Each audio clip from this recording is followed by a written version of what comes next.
Greetings, this is Tariq X with National Network View. Tonight's show, contributor student minister Lawrence Muhammad and national director will help us honor the legacy and impact of comedian Paul Mooney. Later, our contributors will discuss the death of Ronald Greene after being tased, restrained, and beaten by Louisiana State Police Troopers. We will also break down the denial of tenure to Nikole Hannah-Jones, journalist and creator of the Pulitzer Prize-winning The 1619 Project. Before we get into those top news, let's do a recap of the current events we've covered recently.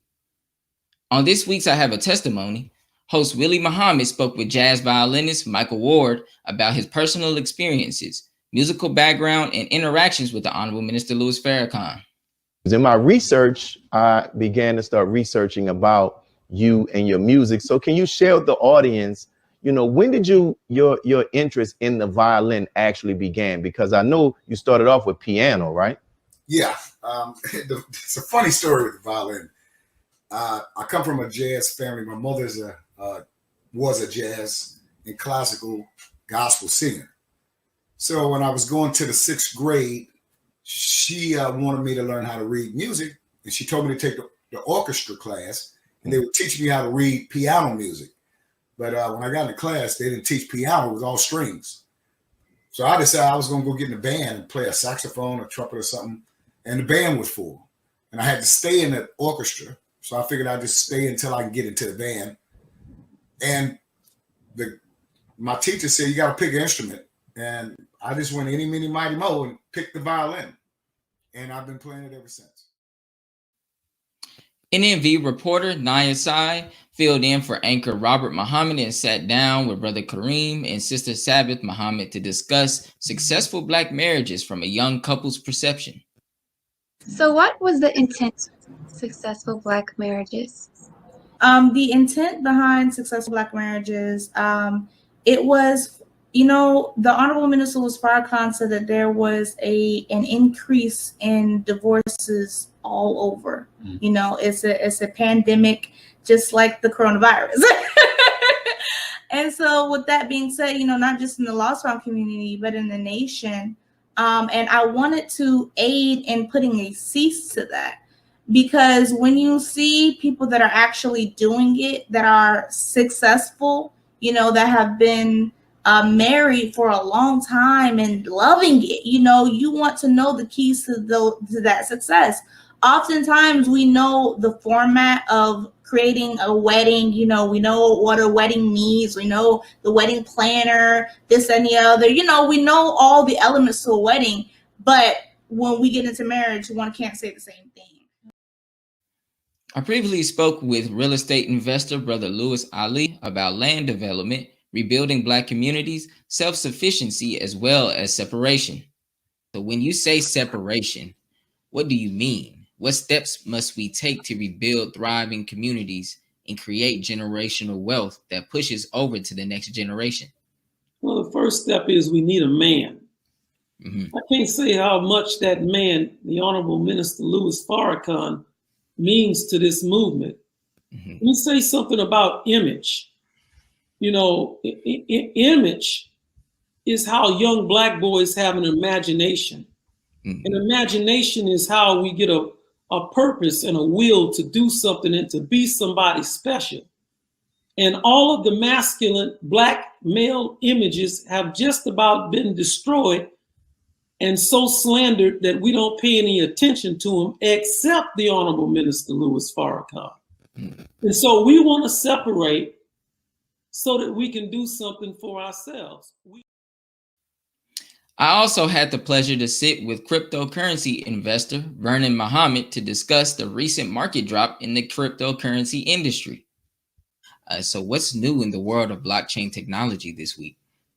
Actually, there's a lot of new and exciting things that are on the horizon, but as that clip put the focus on, we know that Elon Musk, who is the CEO of Tesla, a few weeks back made the announcement that you would be able to buy Tesla or services through Tesla using Bitcoin.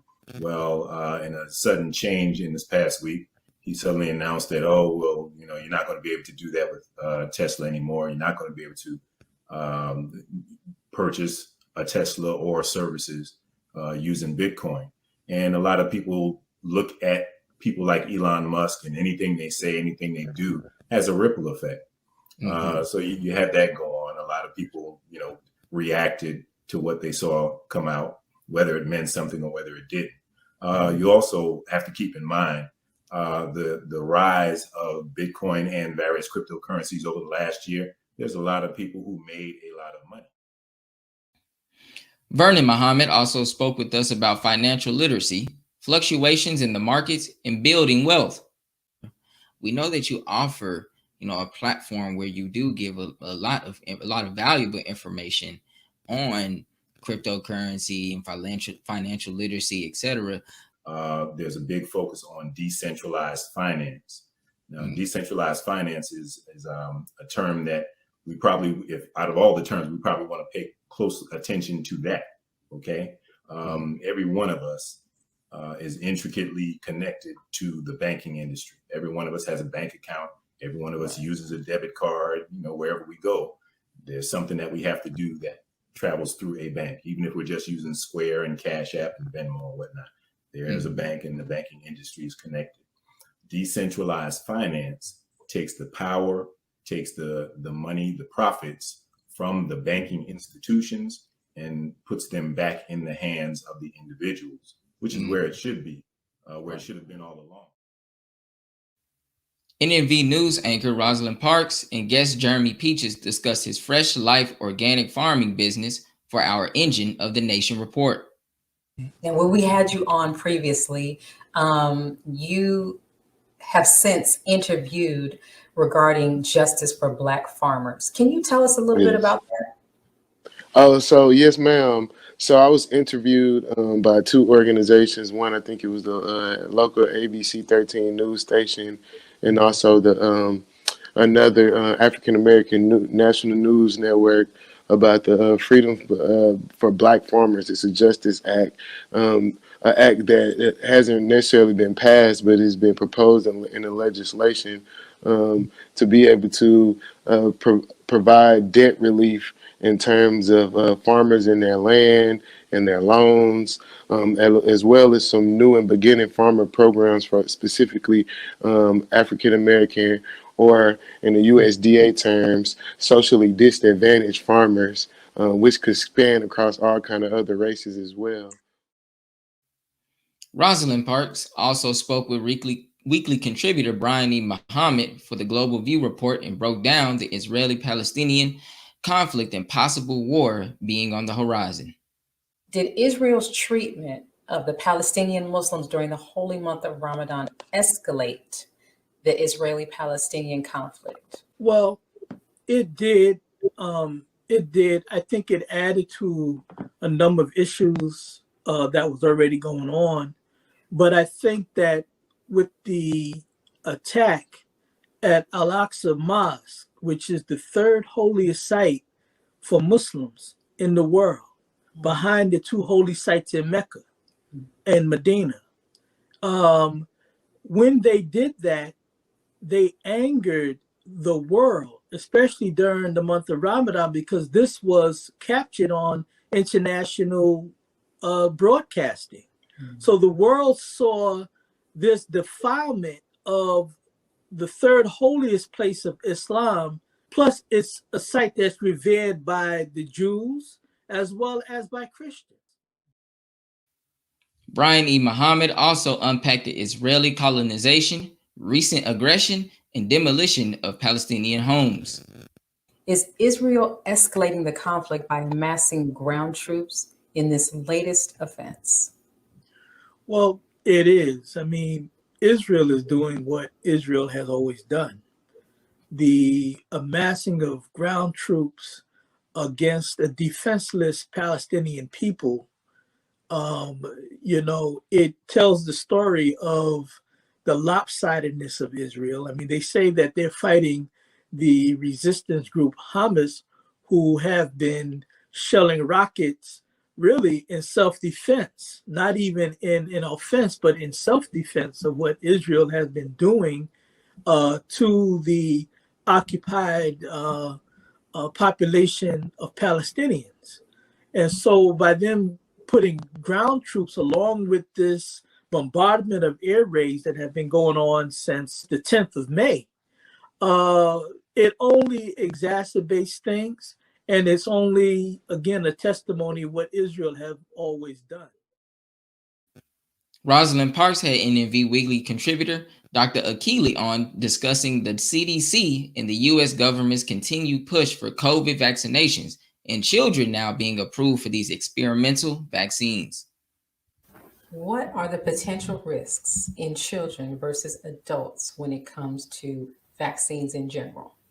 Well, you know, a child doesn't have the same capability to withstand negativity as an adult. It's called, you know, kind of similar to any other capacity of something larger versus something smaller. The capacity to store toxins, the capacity to deal with challenges against the system are automatically going to be improved in an adult versus a child because of the maturity of the body. And so even though we're in the midst of a pandemic, I think it's important for us to remember that at the beginning of this pandemic, there was not a lot of talk about younger people being a threat. It was thought that young people were pretty much protected because of their youthful immune systems.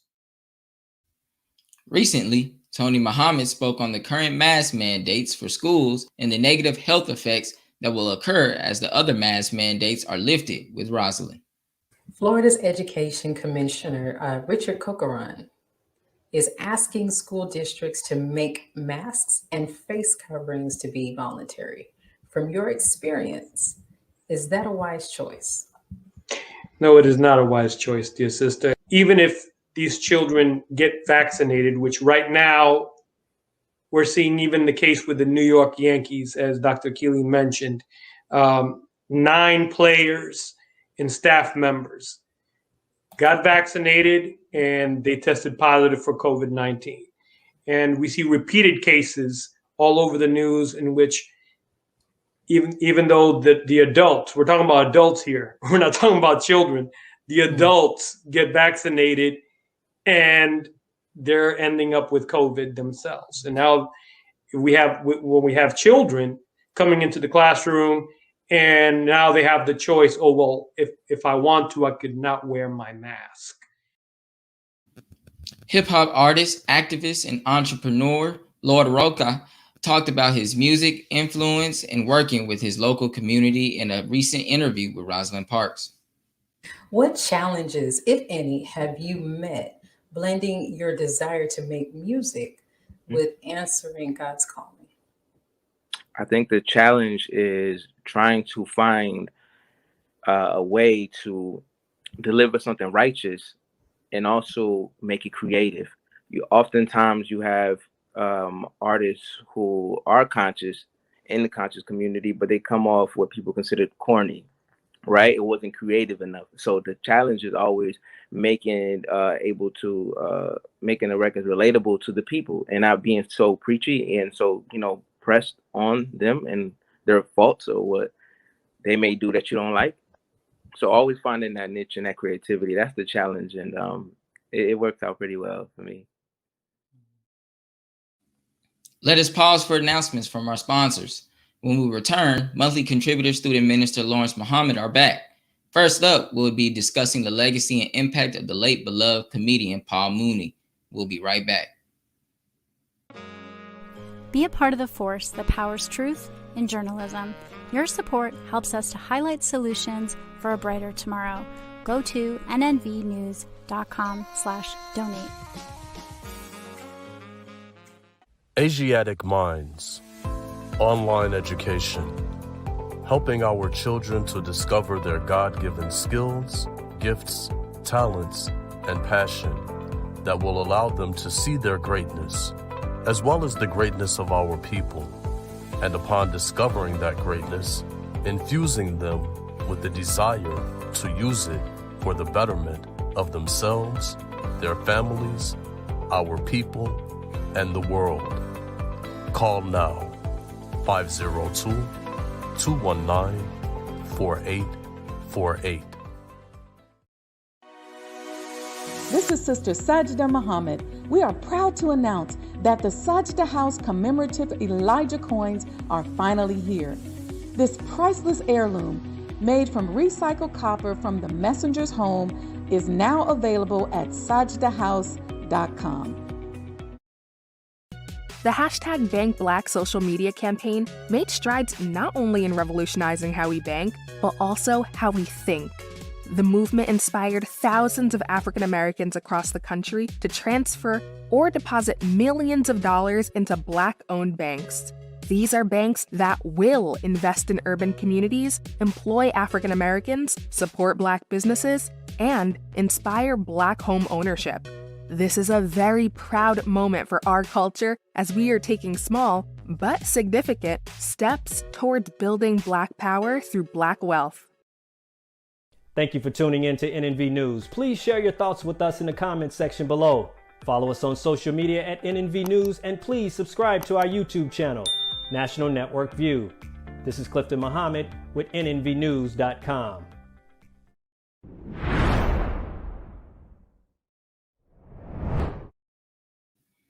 Paul Mooney, the pioneering comic, writer, and actor, recently passed away on May 19, 2021. Mooney was famously a writer for the late great comedian Richard Pryor. Mooney was introduced to a whole new generation of fans when he appeared multiple times on Chappelle's show, including the classic segment, Ask a Black Dude. Look, I'm going to cut this because we have 5 to 6 minutes. I don't want to over my time. I just want to say this. Look, I want you, don't have no fear. Don't get in no bag. They stay on me all the time for doing racial jokes, like she's squirming and hopping and running. See, we are not like them. We enjoy, we have a sense of humor. We let it out. We don't get uptight. Because I've seen white audiences, I'm being serious. I've studied them. They'll laugh at everything when it's not about them. They fall out. Woo! Woo! When it's about them, their whole body, everything changes.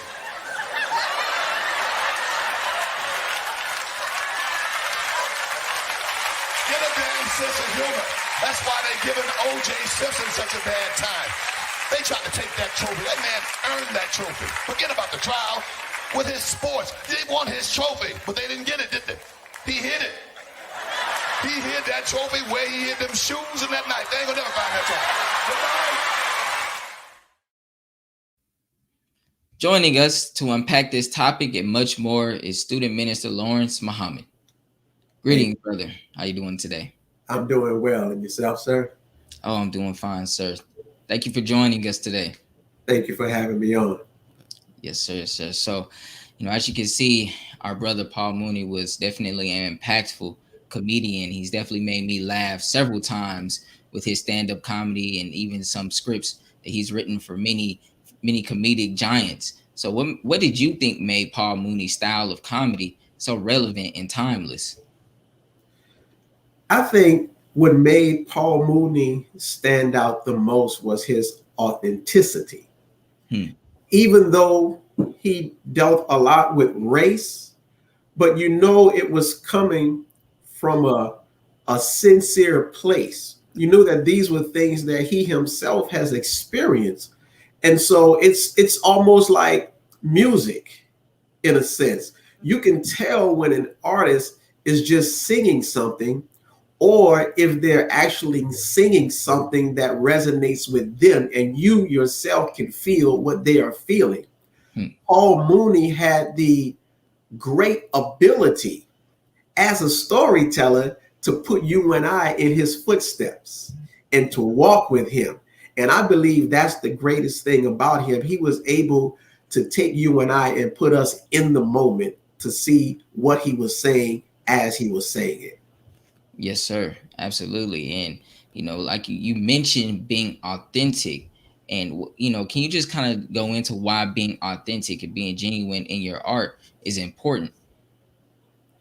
Yeah, well, when you're authentic, when you're genuine, remember, there's nobody else on this planet like you.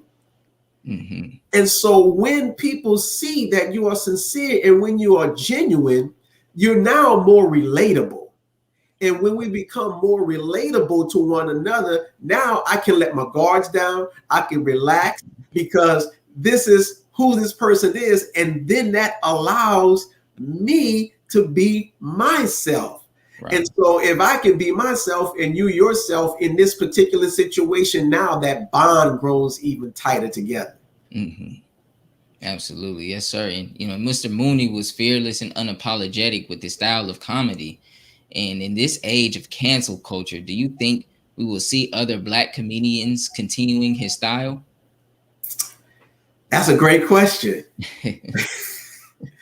In today's society, it may be a little difficult to continue it the way in which he did, but it will take a comedian or an artist who is secure in themselves, who don't really seek validation from others. If they love their craft, love what they're doing, and they are secure within themselves, then yes, I can see someone doing that. For instance, a Dave Chappelle.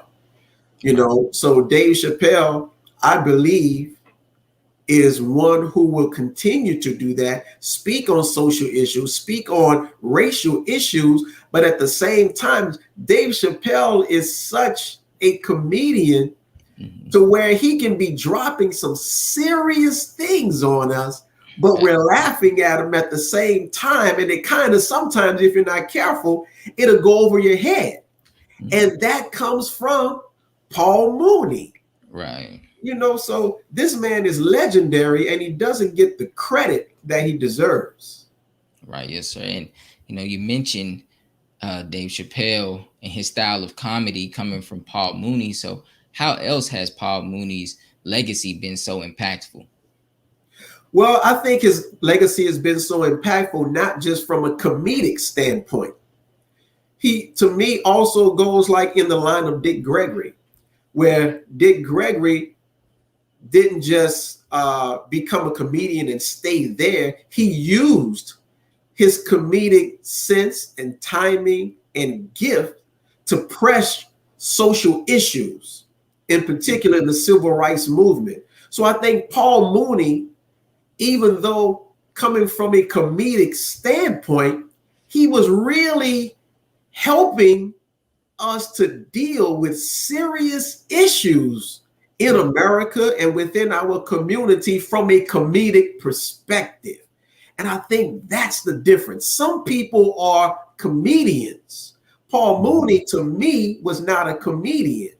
Paul Mooney was a social commentary who did those commentaries in a comedic fashion. That's the way I look at Paul Mooney. Yes, sir. Yes, sir. You said a comedic commentary, right? Yes. Yes, sir. Comedic commentary. If you could just kind of go a little bit deeper into that, showing some examples of how Paul Mooney, for those who may not be so familiar with who Paul Mooney was or is, just kind of go deeper on how he used his comedic platform to have some activism behind it. Yes, absolutely. So what he would do is similar to what we're doing now. He would actually bring us the news. So he would deal with police brutality. He would deal with racial injustice. He would deal with those things, and he would literally act like an interviewer or a news anchor as he's bringing it. But if you listen to what he's saying, it is the truth. But then he does this thing to where he can make the truth funny. And even those whom he's talking about would actually get them to laugh, but at the same time, getting them to look at themselves. And it takes a very special type of talent to get a person to look at themselves when they are in the wrong and to be able to laugh at it, but at the same time, really keep that in the back of their minds that this is something that I should really look at. So Paul Mooney would do that with all social justice issues, with racial issues, with things going on in government.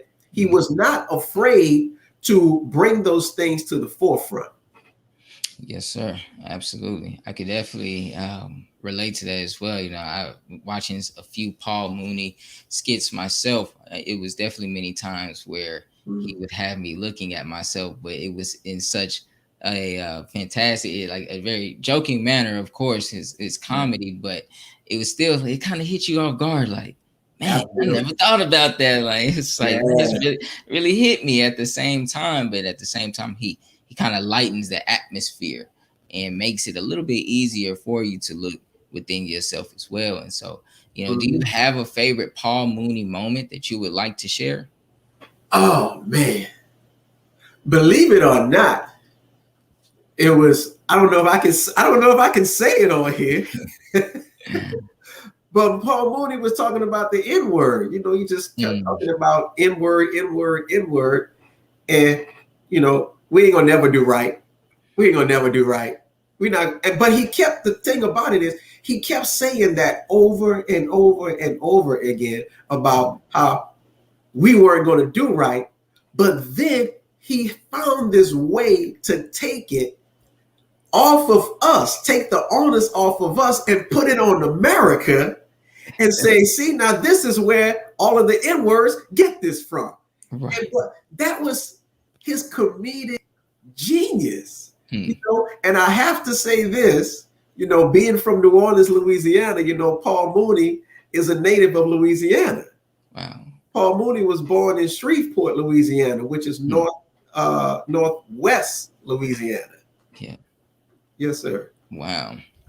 Yes, sir. That's definitely interesting. I think I'm familiar with that skit that you're speaking of, and he would do that a lot of times with his, especially on the Chappelle show with the Ask a Black Dude. The way that he would make a joke about it and then flip it back on the person asking the question. Exactly. Yes, sir. It's a very clever way of how he weaved it into his comedic genius, like you said. So as of right now, I thank you for giving us such, you know, wonderful commentary on that. Definitely may Allah be pleased with our brother Paul Mooney.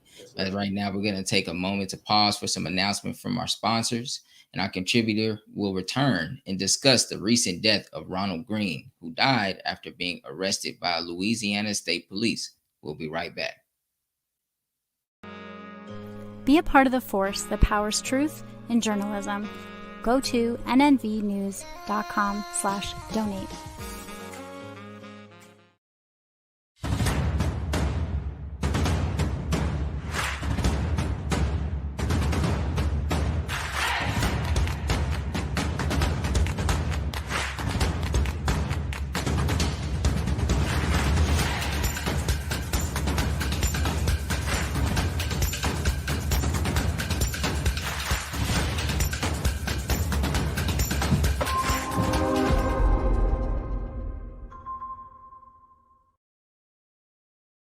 Worldwide, 24 hours a day, 7 days a week. Download the Final Call Radio app and take us everywhere. On your phone, on your computer, on your tablet, on Instagram, Facebook, and Twitter. You can also log on to finalcall.com and click the Listen Live button, or finalcallradio.com. Final Call Radio, the official voice of the Honorable Minister Louis Farrakhan and the Nation of Islam.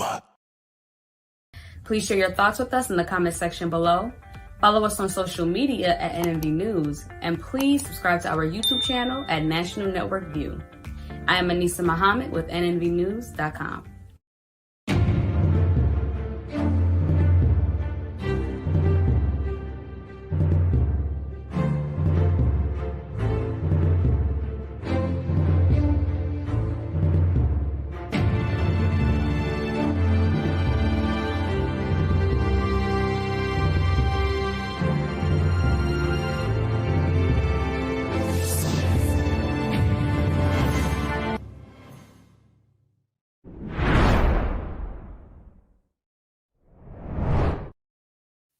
The video of Ronald Green, an unarmed 49-year-old black barber from Monroe, Louisiana, shows him being tased by white troopers, dragged face first, choked, and left without medical assistance for about 9 minutes. First became public this week, 2 years after the arrest. The Associated Press released the body camera footage from May 10th, 2019.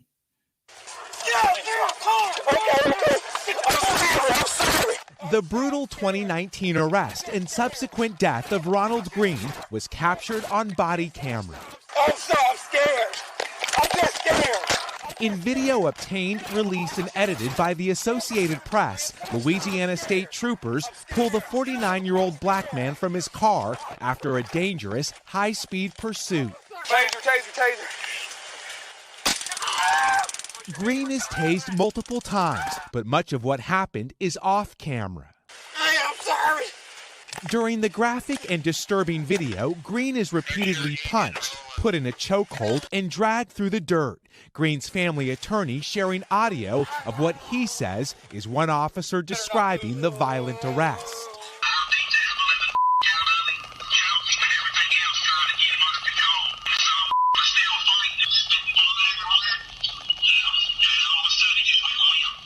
That officer later died in a single car crash hours after learning he would be fired for his role in the incident.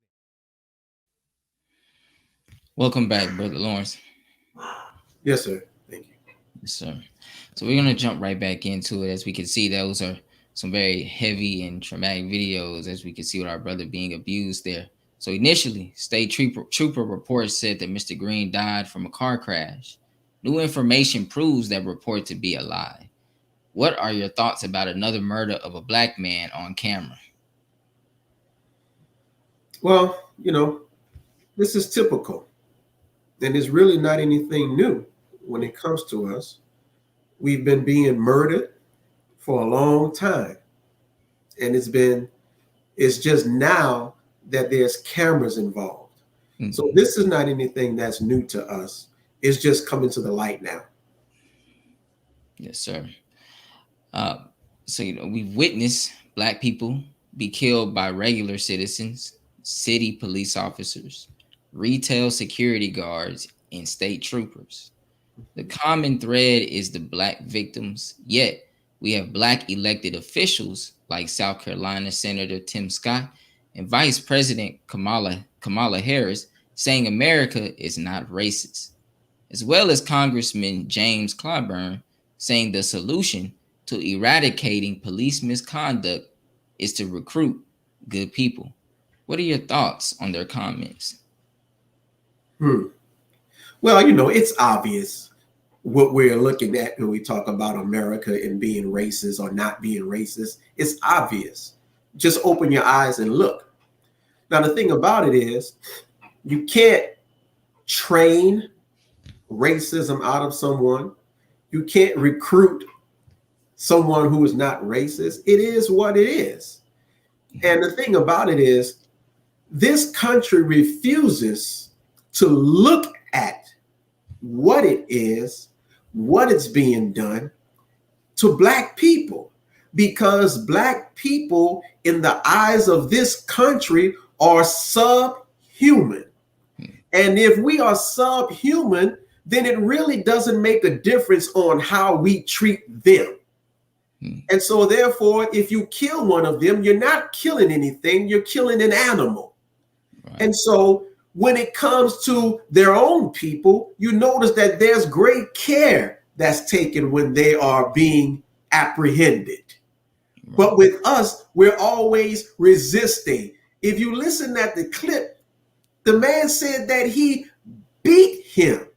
And he still was fighting back, and he was spitting blood everywhere. Well, if you're being beat in the mouth, in the head, everywhere, of course you're going to be spitting up blood. Right. So how is he supposed to not spit up blood when he's being beaten to death? So, there are those who are in leadership who really should not be in leadership. We put them in places of leadership in hopes that they will represent us. But once they get into these positions of power and positions of leadership, then the system overtakes them. And even though they may have gotten into that office being sincere, but when we are not strong morally, ethically, mentally, then this system will chew us up and spit us out. That's right. That's right. And speaking on the system, what ways are there that we could possibly, what can we do as a community to help ourselves kind of decrease the effects of the system on us as we're living in this society? Because we know that this isn't going to stop overnight. So there must be something that we can do to help decrease the amount of violence that's afflicted towards us. Absolutely. And there's always something that we can do. One of the first things that we can do is that we should strive to be respectful of ourselves and act accordingly. And by doing just that, we will reduce a lot of the things that come to us, in particular from ourselves. Being a member of the Nation of Islam under the teachings of the Honorable Elijah Muhammad and the Honorable Minister Louis Farrakhan, we are taught how to handle ourselves when we are stopped by police officers. Now, it does not mean that it will work 100%, because you just have those who are out to kill a Black man. Right. But at the same time, we don't want to, as Minister Farrakhan says, give them a stick so that they can beat us.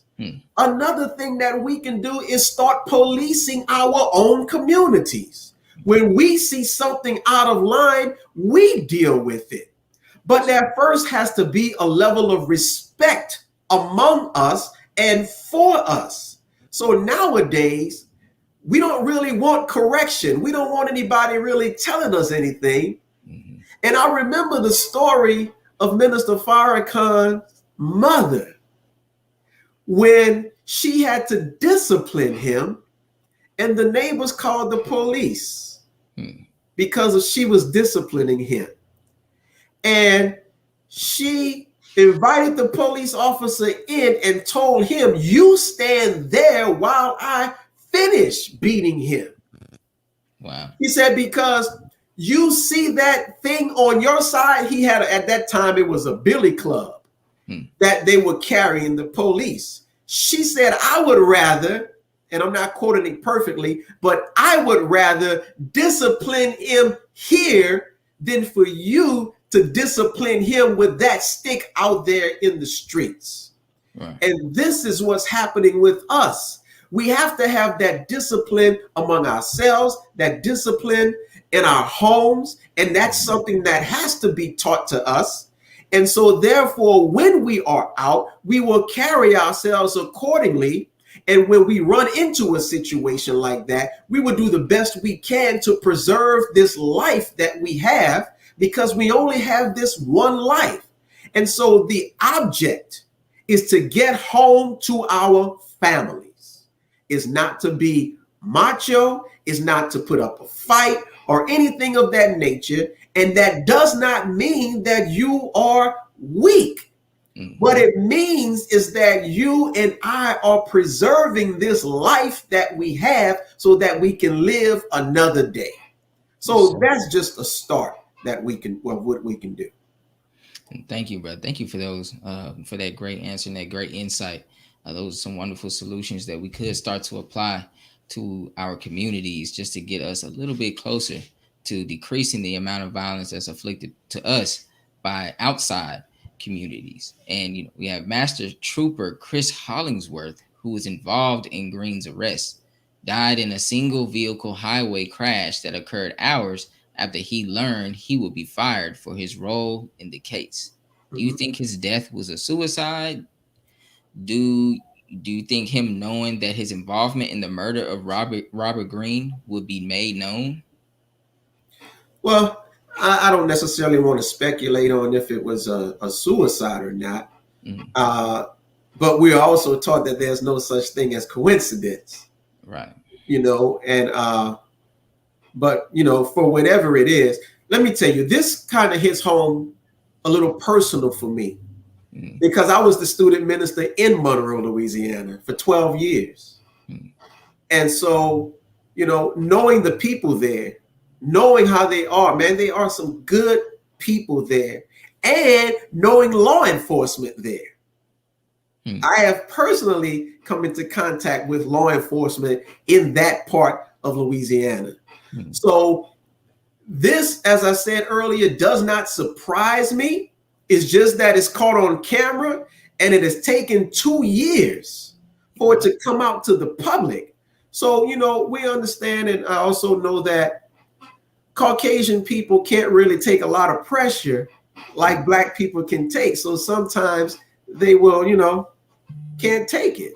So I don't know if it was a suicide. I don't know if it was an accident, but I also believe that he should have been here to receive the justice that was due to him for the murder of our brother Ronald Green. Absolutely. And, you know, why haven't these repeated executions not created more unity amongst Black people? Do you believe that it has? I believe that it is in the process. It's going to take, sadly, it's going to take more of us dying. It's going to take more of us being mistreated before we're going to get completely fed up and tired of it. You know, the Honorable Minister Louis Farrakhan said that the Honorable Elijah Muhammad told him, brother, it's going to take more than good preaching to get us. Right. We're going to have to experience the chastisement. And the sad part is that a part of that chastisement is going to come at the hands of our enemies. Right. And so it's going to take a lot of us to suffer, to die, before we decide, hey, it's time for us to come together and we can do something about this, because we actually do have the power to prevent this from happening to us. And when we start standing up and saying that our freedom is sweeter to us than life, and we are willing to put our lives on the line for that freedom, then and only then will this stop happening to us. Yes, sir. Absolutely. And I thank you again, brother, for coming on and joining us tonight and giving us such wonderful insight. Right now, we're going to pause for a quick moment while we take some announcements from our sponsors. And afterwards, Student Minister Lawrence will be back with us to talk about the creator of the 1619 project being denied tenure. We'll be right back.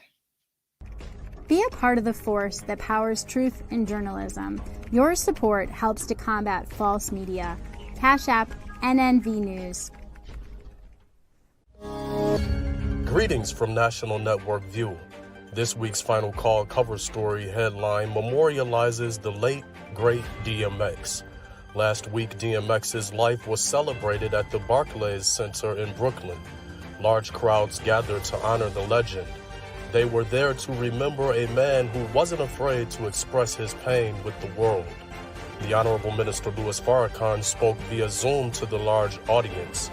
He delivered words of comfort, wisdom, and guidance to everyone under the sound of his voice.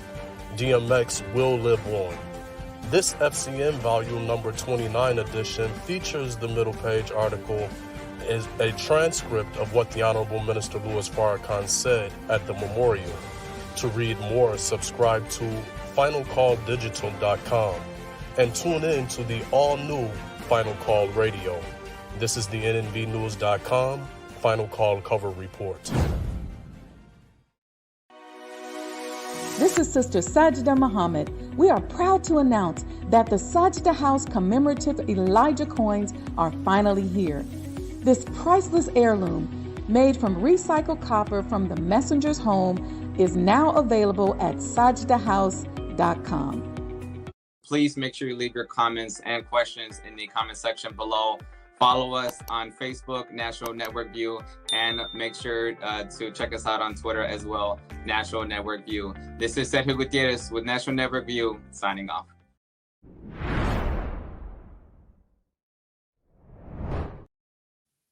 Faculty members at the University of North Carolina Hussman School of Journalism and Media have expressed their dismay that Nikole Hannah-Jones, the Pulitzer Prize-winning journalist and creator of the 1619 Project, was not given a tenured position at the university.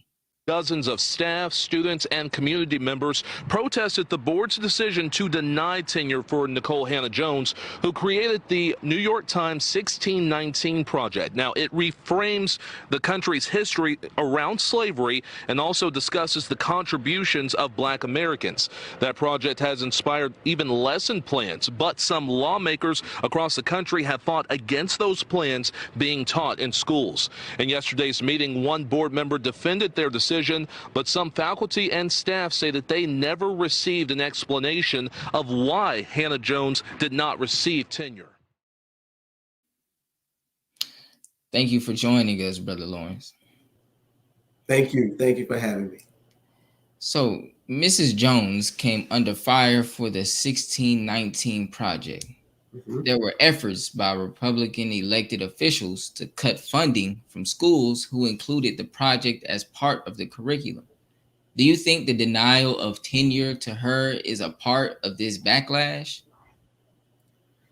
Well, yeah, of course it is. You know, to deny our sister the tenure that she so rightfully deserves, and that she was it was voted in the affirmative by her colleagues. And from my understanding, in order to be tenured, you also have to have positive recommendations and reviews from other professors who are not even from the same university. Right. And she was also, and she is also a MacArthur, if I'm not mistaken, a MacArthur scholar. As they say, you have to be a genius in order to get the MacArthur. So if she has all of these accolades and she has all of these credentials and so many people were backing her, then what is the reason that she was denied her tenure? You see, if you filled out an application for credit somewhere, they are obligated to send you in the mail a reason why you were denied the credit. But here it is, our sister, who has all of the necessary accolades behind her, all of the necessary qualifications behind her, was denied, but yet there's no explanation on why. So of course, it's about the 1619 Project that she was denied. So with the 1619 Project, for those who are viewing and may not know what that consists of, can you kind of give us a little bit of background information on what the 1619 Project is? Well, the 1619 Project, you know, for those who may not be familiar, it is said that the first slaves came to America in the year 1619. And so our sister went back and did the research, and she was studying the history of America, how it was founded, what it was founded upon. And, you know, America does not want to confront its dark past. And so anytime a people don't want to confront their dark past, then they put up roadblocks.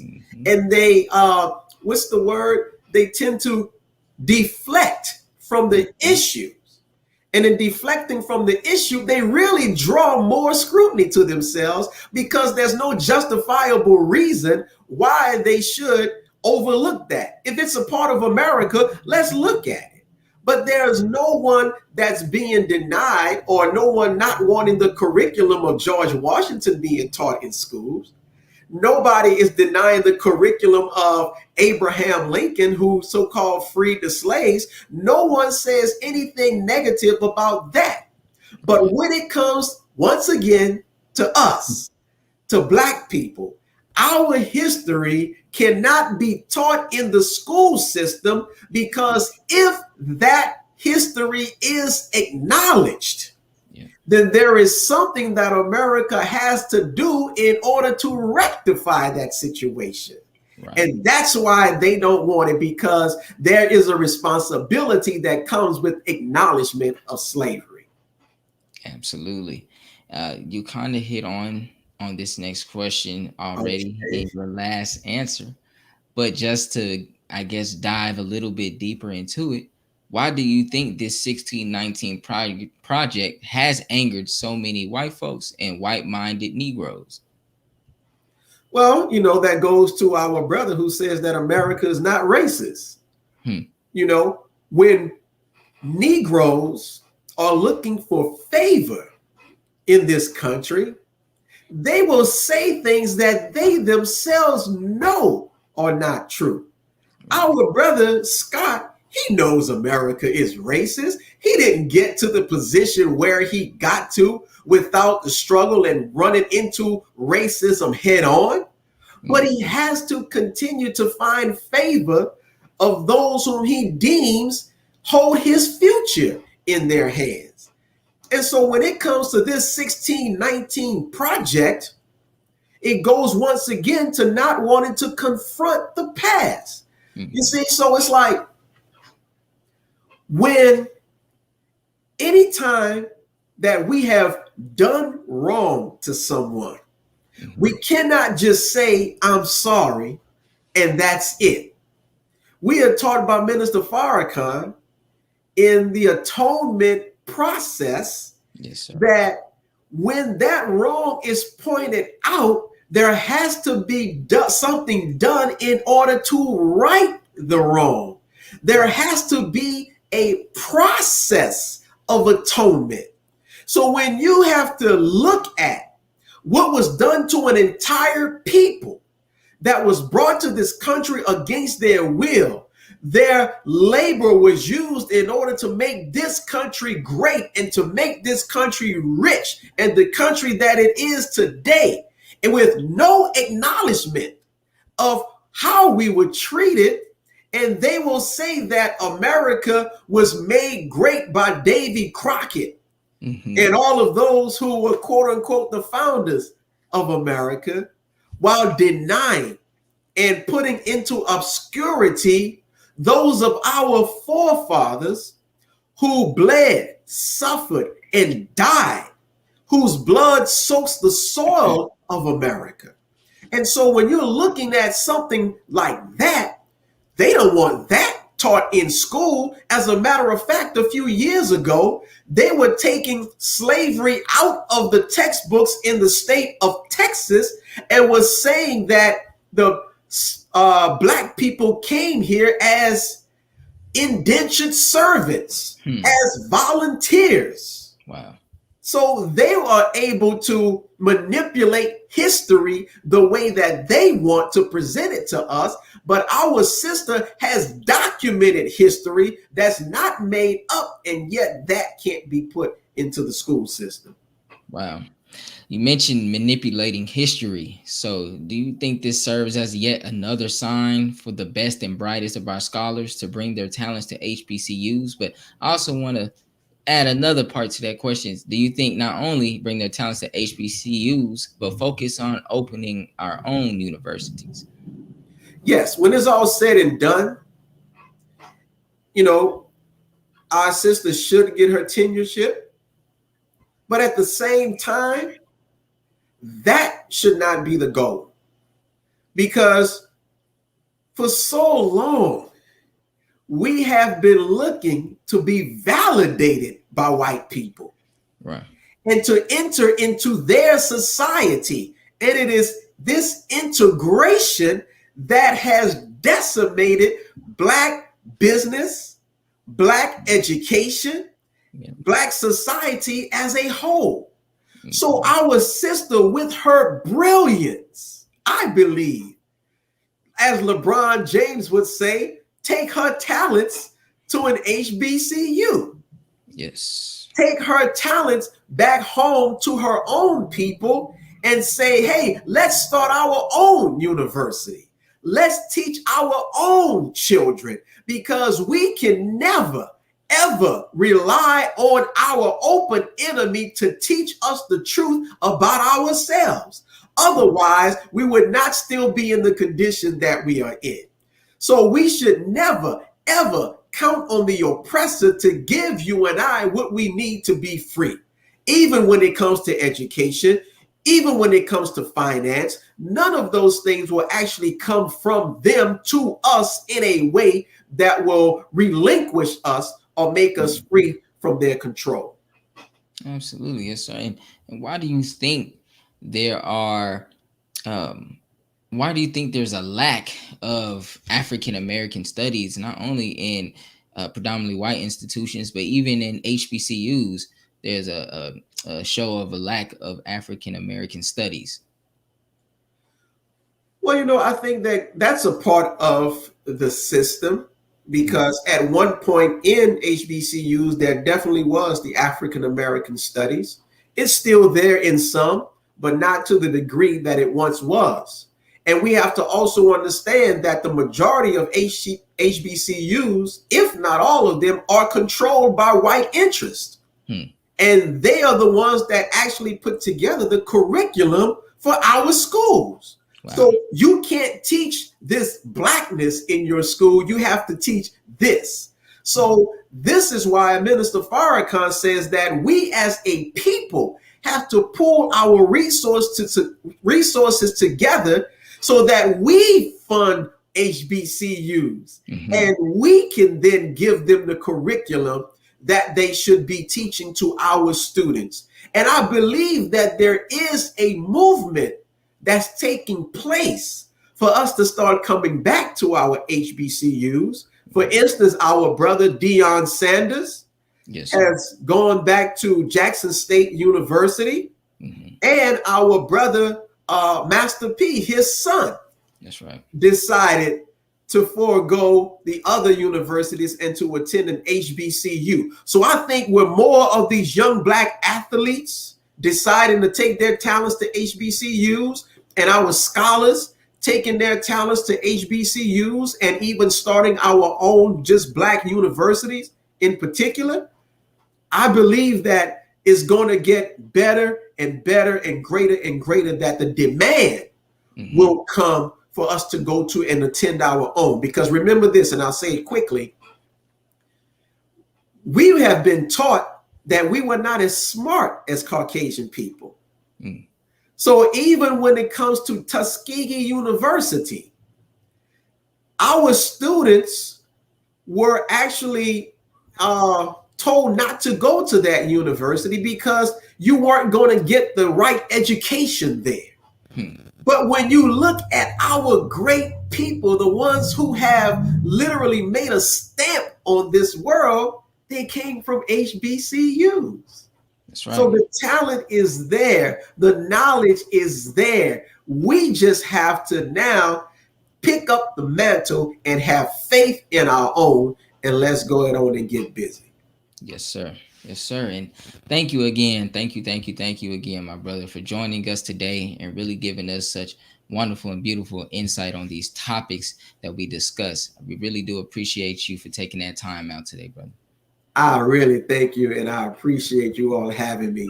Hopefully we can do this again soon. Thank you. Yes, sir. Thank you. You have a great night. Thank you for joining us today and tuning into National Network View News. Please share your thoughts with us in the comment section below. Follow us on social media at NNV News, and please subscribe to our YouTube channel, NNV News. This is Tariq X with National Network View News. I wish you all peace, blessings, and well-being. Good night. Be a part of the force that powers truth in journalism. Go to nnvnews.com/donate.